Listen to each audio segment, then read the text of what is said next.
No vídeo de hoje falaremos sobre o que vem depois da morte. Muito interessante esse vídeo e eu lhe convido a assistir até o final.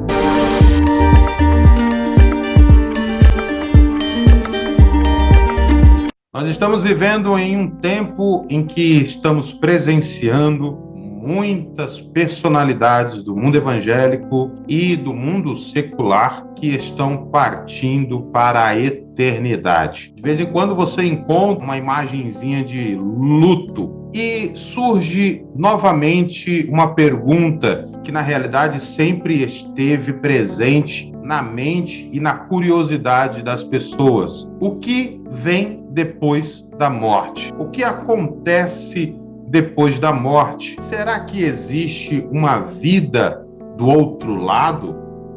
Existem aqueles que não acreditam na vida depois da morte, afirmando que o indivíduo morreu e acabou para ele, não existe mais nada além da vida aqui na Terra. Eles não acreditam no céu, não acreditam no inferno, não acreditam em Deus, não acreditam no diabo. Mas uma coisa é certa, independente se eles acreditam ou não, a Bíblia nos afirma que realmente existe um céu para os justos e o local de tormento para os ímpios. E esta mentalidade sempre existiu na Bíblia Sagrada. A Bíblia Sagrada sempre mostrou esta evidência de que realmente exista esses dois locais. Acompanhe comigo alguns textos da Palavra de Deus que vão afirmar a existência tanto do céu quanto do inferno. O primeiro texto que iremos ver está em Mateus, capítulo de número 8, versículo de número 11 e 12. Jesus vai nos dizer: "Mas eu vos digo que muitos virão do Oriente e do Ocidente e assentar-se-ão à mesa com Abraão, Isaque e Jacó no reino dos céus. E os filhos do reino serão lançados nas trevas exteriores. Ali haverá pranto e ranger de dentes." Observe que Jesus afirma que haverá um local que aonde haverá choro e ranger de dentes. Local este que os ímpios ou aquelas pessoas que não estão de acordo com a vontade de Deus serão lançados. Temos um outro texto também que eu desejo compartilhar com você sobre a existência de um local como esse. Se encontra em Mateus, capítulo 25, versículo 41 ao versículo 43. Vai nos dizer exatamente assim: "Então dirá também aos que estiverem à sua esquerda: Apartai-vos de mim, malditos, para o fogo eterno, preparado para o diabo e seus anjos, porque tive fome e não me destes de comer, tive sede e não me destes de beber, sendo estrangeiro não me recolhestes, estando nu não me vestistes, e enfermo e na prisão não me visitastes." Observe que aqui também Jesus está dizendo que há um local que não era destinado ou que não é destinado aos homens, mas, porém, este local é destinado ao diabo e seus anjos. Mas observe que o texto vai nos dizer que mesmo sendo um local preparado para o diabo e seus anjos, vão para lá aqueles que não fizeram a vontade de Deus. Um outro texto também que eu quero compartilhar com você é segunda carta de Pedro, capítulo 2, versículo de número 9, que vai nos dizer: "O Senhor sabe livrar da provação os piedosos e reservar sob castigo os injustos para o dia do juízo." 2 Pedro 2, 9. Observe que também nas cartas e em 2 Pedro, nós temos esta mesma afirmação, que há um local aonde o Senhor vai castigar os injustos no grande dia do Senhor. Ainda veremos um outro versículo que está em Gálatas, capítulo 5, versículo 19 e o versículo 21, que vai nos falar exatamente isso. Porque as obras da carne são manifestas, as quais são adultério, fornicação, impureza, lascívia, idolatria, feitiçaria, inimizades, porfias, emulações, iras, pelejas, dissensões, heresias, invejas, homicídios, bebedices, glutonarias e coisas semelhantes a estas, acerca das quais vos declaro, como já antes vos disse, que os que cometem tais coisas não herdarão o reino de Deus. Observe que Paulo, ele nos traz as características destas pessoas que não herdarão o reino de Deus. Se existe o inferno, um local de tormento, existe também o reino de Deus, o paraíso, o local de tranquilidade, aonde os justos estarão presentes, aguardando o dia da ressurreição. Vamos ver ainda no capítulo 23, no versículo 43, do Evangelho segundo escreveu Lucas, algo muito interessante a respeito do paraíso.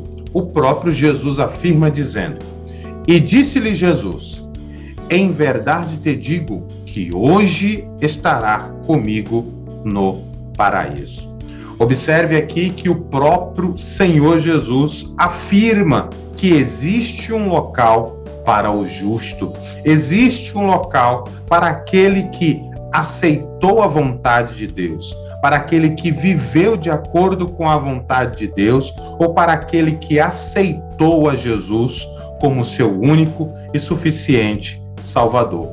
Creu no sacrifício de Cristo na cruz do Calvário. Este capítulo, Lucas, capítulo 23 e 43, é exatamente os ladrões que estão na cruz. Enquanto um blasfema contra Jesus, o outro reconhece que Jesus é inocente e que não merecia estar ali. E isso faz com que o seu coração se abra para o Senhor, dizendo: lembra-te de mim quando entrares no teu reino. E Jesus diz exatamente estas palavras: hoje mesmo estarás comigo no paraíso. Vamos ver também um texto de Filipenses capítulo 1, versículo 23, que vai nos dizer: mas de ambos os lados estou em aperto, tendo desejo de partir e estar com Cristo, porque isto é ainda muito melhor. Observe que Paulo, desejoso por estar com Cristo, ele afirma que o local para onde ele vai depois da morte é um local muito melhor do que estar aqui na terra. Por mais que fosse proveitoso permanecer aqui na terra para continuar contribuindo na obra de Deus, mas Paulo reconhecia que é muito melhor estar com o Senhor na eternidade. Vejamos ainda um outro texto que se encontra na segunda carta que Paulo escreve à igreja de Tessalônica, no capítulo 1, do versículo 5 ao versículo de número 10, aonde Paulo nos fala sobre essas duas realidades, esses dois grupos de pessoas, um que vai para o local de tormento, o outro que vai para o paraíso de Deus. Observe o que Paulo diz no texto: prova clara do justo juízo de Deus, para que sejais ávidos por dignos do reino de Deus, pelo qual também padeceis, se de fato é justo diante de Deus que dê em paga tribulação aos que vos atribulam. E a vós, que sois atribulados, descanso conosco, quando se manifestar o Senhor Jesus deste o céu, com os anjos do seu poder, com labareda de fogo, tomando vingança dos que não conhecem a Deus e dos que não obedecem ao evangelho de nosso Senhor Jesus Cristo, os quais por castigo padecerão eterna perdição, longe da face do Senhor e da glória do seu poder. Quando vier para ser glorificado com seus santos e para se fazer admirável naquele dia em que todos os que creem, porquanto o nosso testemunho foi crido entre vós. Observe aqui que Paulo vai nos falar sobre aqueles que obedecem a Deus, que creem no seu evangelho, que acreditaram no Senhor Jesus e que viveram de um modo digno de estar diante de Deus. E ele também faz um paralelo da vida daqueles que não creram no Senhor Jesus e que se preocupavam apenas em fazer o que é mal aos olhos do Senhor Deus. Então nós podemos ver que esse pensamento sempre existiu na esperança da igreja primitiva. E ele, com o passar do tempo, se intensificou como sendo a grande esperança e uma grande promessa para todos aqueles que acreditam em Jesus. Aqueles que vivem de acordo com a vontade de Deus, ou pelo menos tentam em viver com a vontade de Deus. É interessante nós frisarmos que este pensamento sempre existiu e sempre ainda existirá. Nós não sabemos como é exatamente do outro lado de lá, mas uma coisa é certa: para aqueles que confiarem em Cristo Jesus, para aqueles que entregaram a sua vida ao Senhor, para aqueles que se apoiaram na graça de Deus, há um local de descanso, um local de esperança, um local que o nosso irmão Lázaro está, um local que a Fabiana Anastácio está também.